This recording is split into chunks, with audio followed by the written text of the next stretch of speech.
Welcome to Coffee with the Journalist, a podcast by One Pitch featuring well-known journalists from the top US-based publications covering technology, lifestyle and culture, health, science, products and services, and more.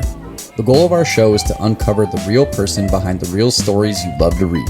We discuss their beat and news coverage, what their inbox looks like, the types of pitches they receive, and lots more. Maya Shwayder joins us on the show today. Maya is a freelance writer and most recently was a privacy and tech reporter for Digital Trends. She has an extensive experience reporting from various locations, including New York, Berlin, Washington, D.C., and Boston. On the episode today, Maya tells us about her recent gig at Digital Trends, how long she spends reviewing pitches that she also places into one of two categories, a recent pitch subject line that got her attention and why, and lots more. Let's hear more from Maya on today's episode. Welcome, everyone. This is Coffee with a Journalist. Happy to have you here listening to us. Today, we have the wonderful, and I'm excited about this conversation given your extensive career, Maya, so far, and everything from your Italian background to your psychology background, all these things. We have Maya Shwayder here, freelance right now, been all over the place, as you guys just heard on that pre-roll introduction. Thank you for being here, Maya. I'm so excited to do this. Thanks for having me. Yes. First thing we'd like to talk about, your inbox. What's happening in there? It's maybe changed recently, but like how bad are the pitches and how do you organize it? It has changed a bit recently since I was laid off. Oh, we're recording this mid-October, so I was laid off about a week ago. Yes. The pitch volume has gone down. Yes. Which I honestly appreciate because, gives me a little more time to focus. Yeah.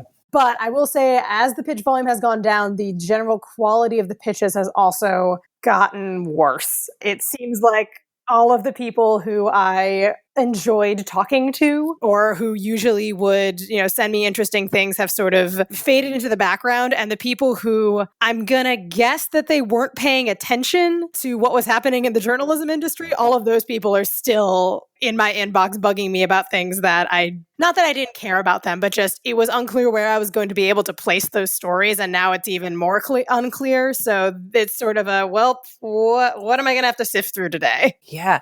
Yeah, I have to say, you're, I think, the first person we've had on, well, people have changed around, but like who just experienced, being laid off. And we all know the situation in journalism right now. So understanding so freshly the change of your inbox, this is the first time we're hearing kind of the insight into that. Yeah. I mean, I'm sure it's different for everyone. Of course. Yeah. I will say that it really is only within the last year, because I lived abroad for so long. It really is only within the last year that I started experiencing like the stereotypical journalist's inbox of just stuff flooding in that you really weren't expecting and don't necessarily have the time to look at. But to that end, in terms of organizing, I have I use Gmail as my primary inbox, and I have two different labels that I use. So I do my level best to try to at least take like between 5 and 30 seconds to look at emails that come in.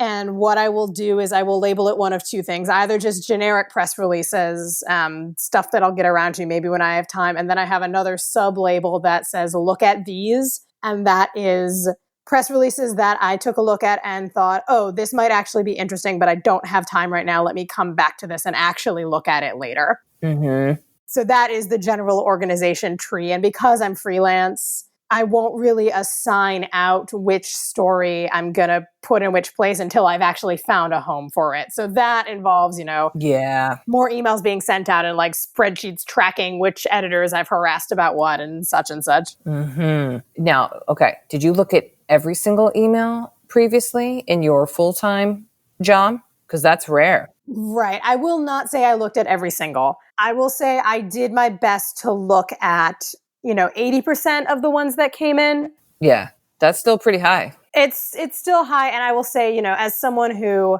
my profile isn't quite as high as someone who maybe works at an NPR or a New York Times. So, their inboxes are, I'm sure, much fuller than mine. Mm. I did the math at one point. I think I get maybe 300 to 500 unsolicited emails a month from PR folks. Oh. My former editor at Digital Trends, where I was just previously working, he would get around, 1,000 a day. Yeah.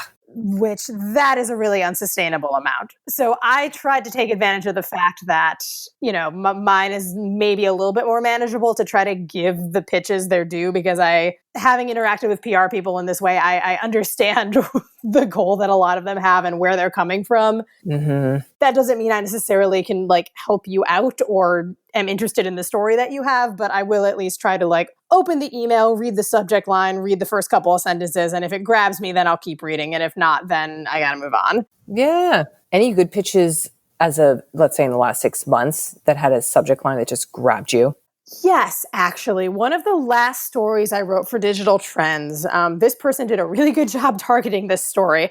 I had written a bit previously about Native Americans living on reservations who were struggling with internet connectivity at a time when, that is our lifeline. Everyone needs internet and everyone needs fast, reliable internet. And that is just not a thing that many people in this country have access to, especially if you're living out on the Navajo reservation, a 3-hour drive from the nearest big city. Mm-hmm. So I had done some reporting on this, and then this person who I had never met them before, but they ended up in my inbox, and the subject line was something along the lines of the American Library Association is proud to announce that these native libraries on these reservations had banded together to create a local broadband network. And I read that, I was like, oh man, that is my shit. That is exactly what I want to be writing about. Yeah. And it was just, it was a little story. It took 1 day to report. And, it certainly is nothing life-changing. It's not going to win me any awards, but it was the type of story that I really enjoy writing about. This person, I asked her how she found me, and she said, oh, I was doing research about who had written about this previously, and I found you. So I decided to take a chance. I'm like, good job. You did the right thing. Good. I mean, yeah, so I guess that shows just a little bit of research into some recent stories that someone does can yield some results. So yeah, that's one that's really stuck with me, because that was a cold pitch. I had no idea who this person was, but they did a good job. Mm-hmm. So that describes, from a cold pitch, and you were already writing about it, but what about something, and this is kind of what we like to talk about, of the making of a story. So for example, you did one for Digital Trends about the angst that students were feeling, college students, about Proctor apps. Yes. And how invasive that is. Where does a story like that come from? Do they come from pitches? Are you in the shower and you have a moment of inspiration? Are you looking at something on Netflix and you're like, oh, how did the stories come about? That one came from a report, I think. I want to say that came from a report that I saw on the website of the Electronic Frontier Foundation, which, as I'm sure many people know, is one of the premier sort of pro-privacy groups in the US. Yeah. And I saw a report that they had done about trying to fight back against proctoring apps and how they were really invasive. And this it was a light bulb moment of, oh crap, this is going to be a thing. Because schools are all remote now. And this is something that I had done some reporting on with a friend of mine about how, remote school was just changing absolutely everything around educational technology and the way people learn and disability access and things like that. So as someone who was a privacy reporter for Digital Trends, I thought, oh man, I haven't seen anything about this yet. So I got in touch with the EFF and said, I'd really like to talk to your expert about this. And then fortunately things were able to fall into place from there. She was able to connect with a few students, with another expert who was working on this. And that all managed to fall into place. It took a little while. That report, I think I spent a good 3 weeks on. Oh, wow. And it kind of came together at the last minute, because it was one of those things where I talked to the report, or I talked to the expert, and she said, oh yeah, don't worry, I'll put you in touch. And then I don't hear from her, and I don't hear from her. And then I find another person and I get back to them. And then the next person comes forward, and it's just sort of this dogged, you have to keep poking at the problem for the thing to finally be written. God. So do you have a big swath of how long a story takes? Sometimes it can take, especially if it's breaking news, it can take hours, but right. 48 hours to, 4 months you're working on something. Would you experience that? I mean, it can really vary. I will say for a lot of places I've worked, And this is true, I think, for a lot of journalists. We all work in service of the demon that is the internet these days. Yes. And the internet is a content monster, and you always just need to be churning out content. You have to feed it, the monster. You will never defeat this monster. You can only mildly satisfy it for a day. It's so true. Yeah, really. I mean, but what this means is that a lot of your stories are same day turnaround. Yeah. Which is not my favorite.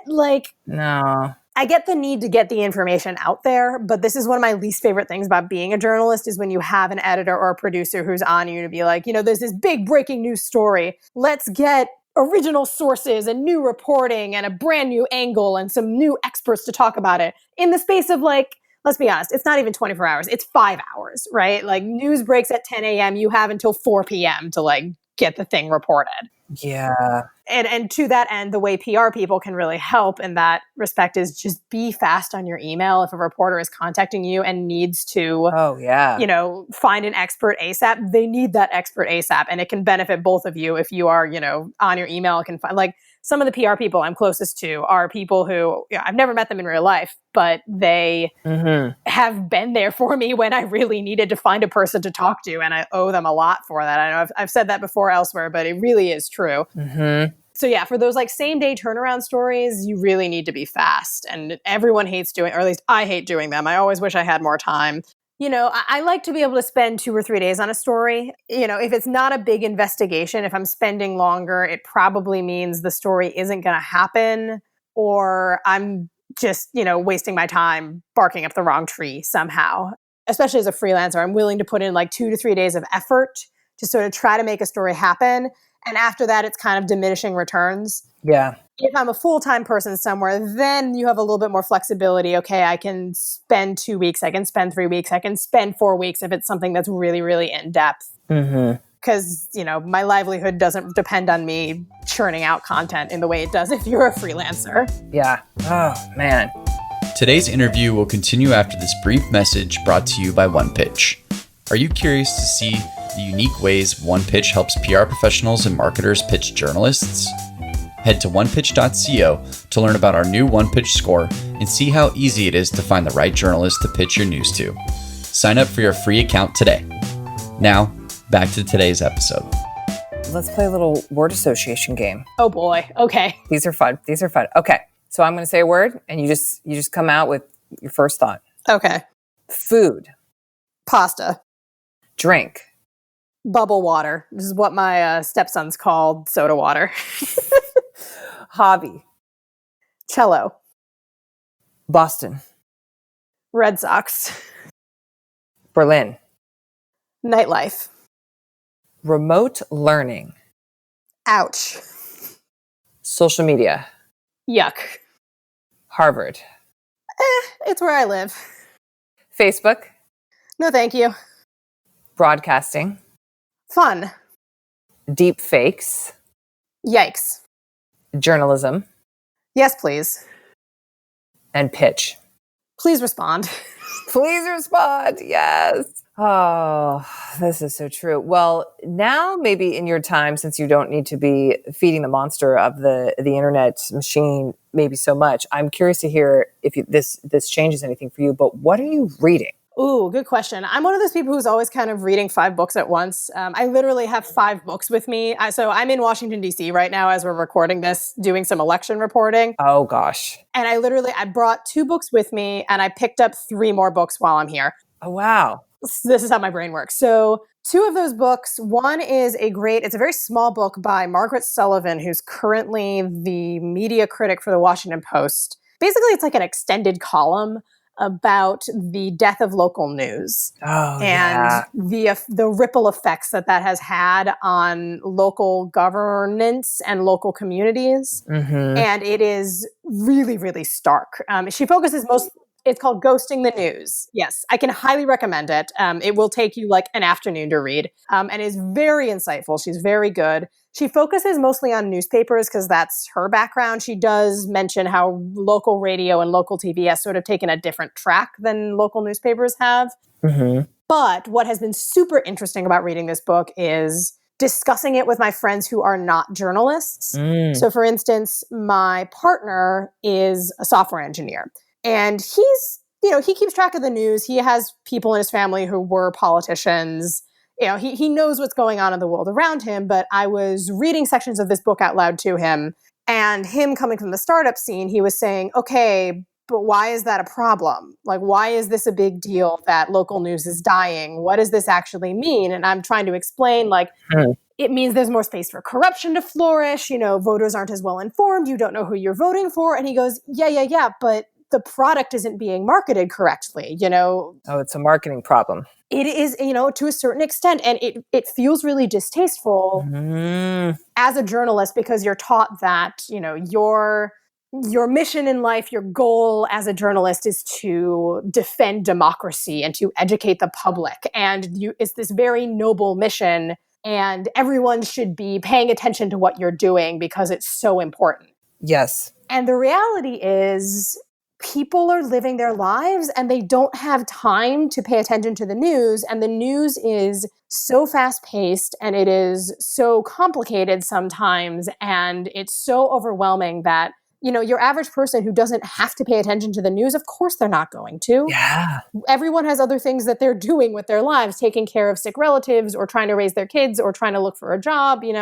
Everyone has their own stressors. And it's gotten me thinking a lot. I haven't worked in startups. This isn't my goal in life, but it's got me thinking a lot about how it is that the news needs to change and how it needs to market itself in order to start being able to fulfill its mission of trying to keep the public informed about what people are doing when they represent them in Congress, or just what's happening around them in the world, because that is ultimately what we are trying to do. Mm-hmm. So that's a long way of saying read Ghosting the News.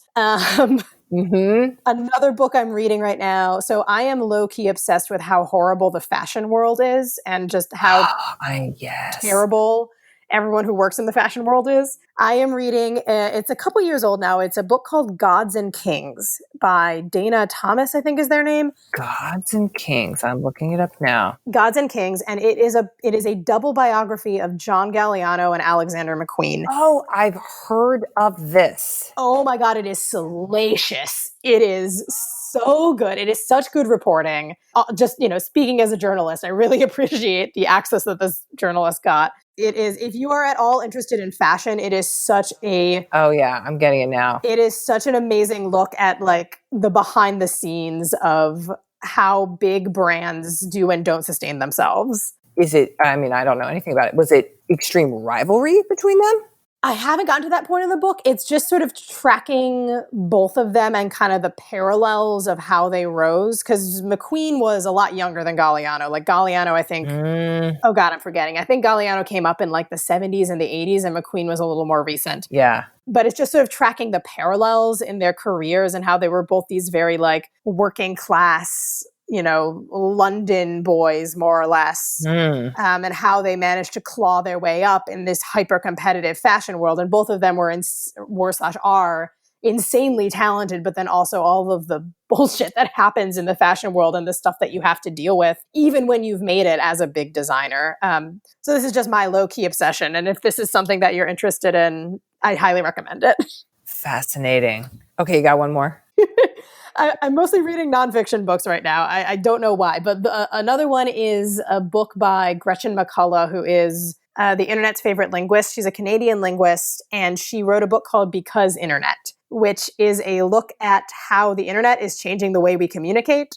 It's so interesting. She really breaks down the different generations of who started using the internet when and how they communicate with each other differently. Because even me, I'm 31 years old. I've been using the internet for more than half of my life now. Yeah. But the way like my younger cousins use the internet is so different from how I do versus, we've all seen how our parents use the internet and, yes, how they use email and how they may or may not text, quote unquote, correctly compared to how we use the internet.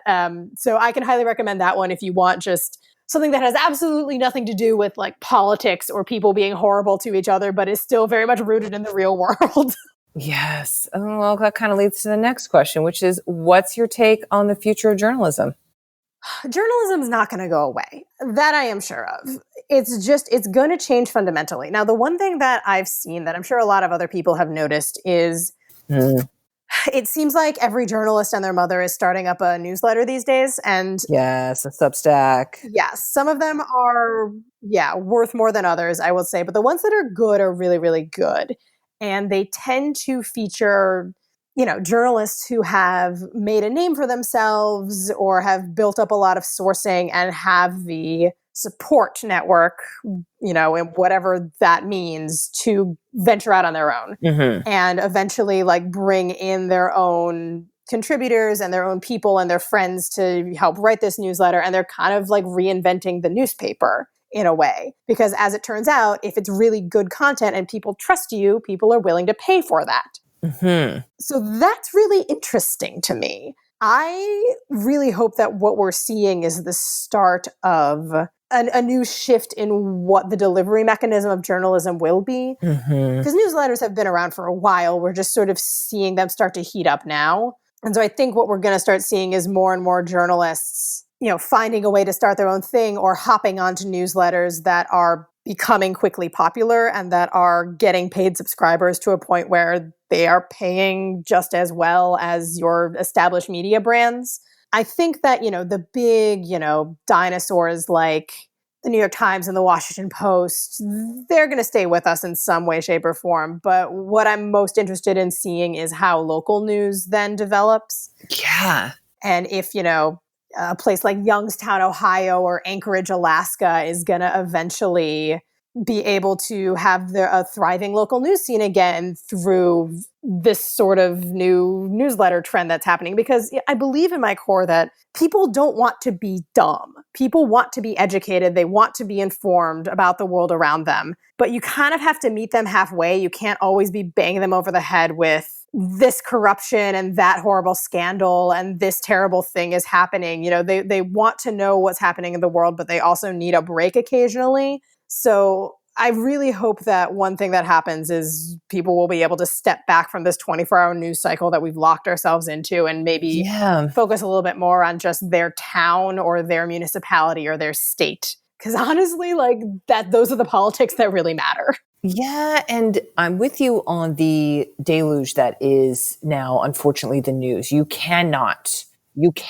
keep up. Oh man, I can't keep up. Yeah. Yeah, and as a consumer, you're defeated. Absolutely. Oh my gosh. Yesterday, the day before we were recording this, I can't remember how I got into this, but I was talking to a couple of my non-journalist friends about, how I experience the news because it's so different from how they do. Oh, I'm sure. I have about 30 news apps on my phone that are just constantly dinging and sending me alerts. And it's just sort of part of my day. It's like, I am constantly seeing headlines and just absorbing that information. And they don't live like that. So they were asking me, can you show us your phone screen, your home screen when you get a ton of news alerts? So at the end of the day, it was around midnight, I sent them just a screen recording of me scrolling through all of the news alerts that I had gotten in one day. And yesterday was October 12th. So that was a pretty average news day. We had a Nobel Prize announced in the morning. The Amy Coney Barrett hearings had started up in the afternoon. And I was scrolling through and it took a solid minute of me scrolling through what was probably around 200 news alerts. And at the end of it, my friends were like, how do you do this? I went,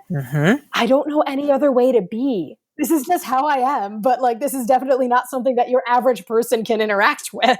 Yeah. So perhaps there is going to be this reckoning between consumer and that desire, which I think is very optimistic of you, Maya. People want to be informed. People want to be smart, or at least pretend to be in the know and up to speed. Right. But what is then that balance? There's gonna have to be some sort of reckoning, as you put it, because we all know, like I said, we all know people who they want to know who they're voting for. They don't want to not vote. They want to be good citizens, but they just don't have the bandwidth for it because you need so much bandwidth. So there's gonna have to be a shrinkage or a nicheification maybe of the news. And yeah, we're gonna have to see how that all spins out. To that end, I'm available for hire, anyone who's looking. That's right. You all can hire Maya right now. You got her information. Oh, well, lastly, Maya, I would love to play a little Mad Libs with you, which is one of our favorite things. So I'll give you the thing, and then at the end, I'm going to read it back to you. Sure. Okay. A catchphrase. Any catchphrase you like. Oh gosh. Stay classy, San Diego. Stay classy, San Diego. I'm in San Diego right now. Yes. What's a journalist scare phrase? Oh gosh. Oh, I know. Thank you for your media request. Please know that we are processing your request and we'll get back to you as soon as possible. That means that no one's getting back to you. Yeah. What about an empowering journalism buzzword? I don't know if this is a buzzword, but like defenders of democracy, how we like to think of ourselves. Yes. Okay. Great. An adjective. An adjective. Slimy. Slimy. Part of a pitch. Hi, Maya. I see that you wrote about XYZ company recently. Do you want to write about XYZ other completely unrelated company as well? Perfect. Okay. Another adjective. Sunny. Sunny. And then what about another part of a pitch? If you're interested, I can connect you to this white dude's CEO who can talk about the thing you want to talk about. Great. And then amount of time. 24 hours. Another adjective. Bendy. Bendy. That's a new one. Great. Singular noun. Book. And then how about a topic? Any topic in the world? Yes. Healthcare. Yes. A verb ending in ing.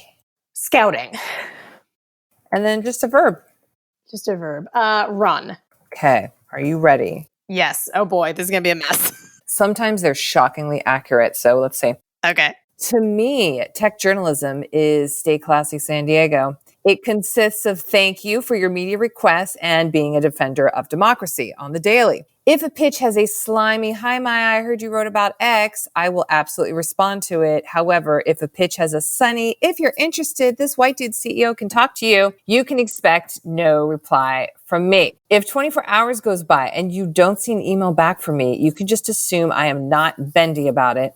The best stories always have a book and are usually about healthcare. And the best way to reach me is by scouting it to me, or you can also run it over to me. That was pretty accurate.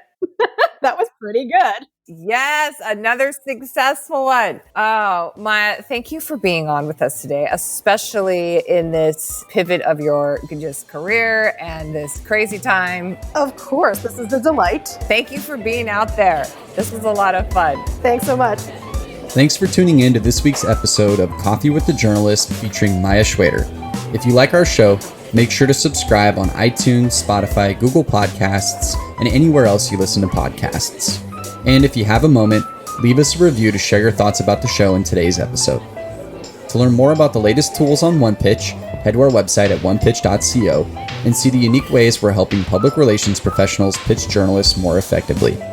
We'll be back next week with an all-new guest and even more insights about the journalist you want to learn more about. Until then, start great stories.